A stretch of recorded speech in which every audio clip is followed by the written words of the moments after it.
Okay, we have another caller, so let's take this next caller. You're on the air. Where are you from? Hi, this is Sue. I'm in Albion. Albion. Okay, hi. What's your question? I got some thyroid levels drawn because I do have Hashimoto's. It inflamed quite a bit. And I just wanted to read them out and see, because there's a T3 level, T4, TSH. TSH was 0.48, free T4, 0.97, and the T3 was 110 nanograms per deciliter. And the endocrinologist was saying to increase a thyroid medication to kind of make the thyroid go to sleep so that the inflammation would go down. Okay. And I wanted to get Dr. Peat's thoughts, and I'd like to hang up unless he has a question for me. Sure. Dr. Peat? Keeping the TSH, that's probably a safe level, but I know lots of people who keep it at 0.01 and less and feel fine. But the TSH is a promoter of inflammation, not only in the thyroid gland, but in blood vessels, bone marrow, every place it's been studied. It promotes inflammation, and it happens to be activated by the stressed oxygen-deprived condition of the cells. So it's one of the mediators of the oxygen-deficient stress condition, along with estrogen, prostaglandins, cortisol, and nitric oxide.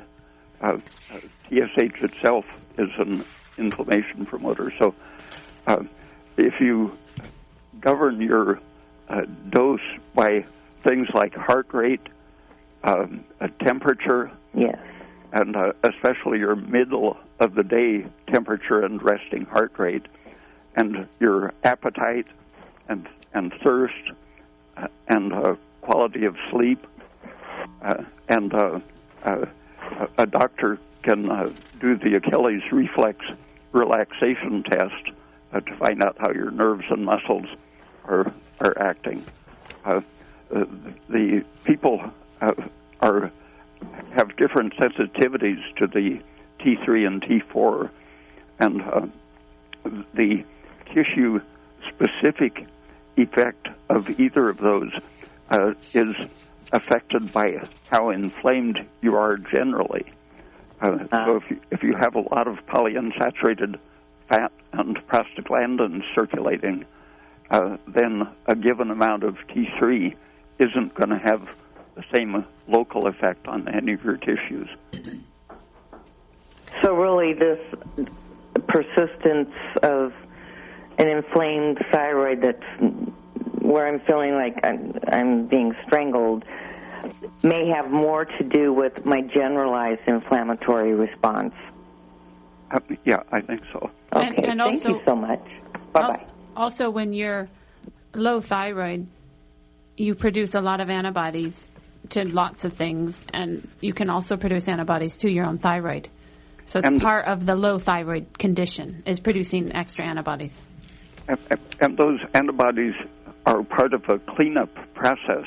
So when you stop the inflammation, the antibody production will stop, and then it'll take several months for the circulating level of the antibodies to disappear.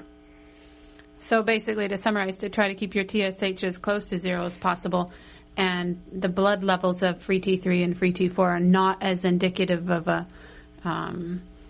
not a good measurement or not a good guideline to assess your thyroid function. All those things Dr. Peat mentioned, like your heart rate, your temperature, and your appetite. Those things are much more accurate at diagnosing yourself. George Kreil at the Cleveland Clinic in the 1970s found that even for most types of thyroid cancer, if you keep your TSH near zero, it keeps down almost all of the recurrences of thyroid cancer.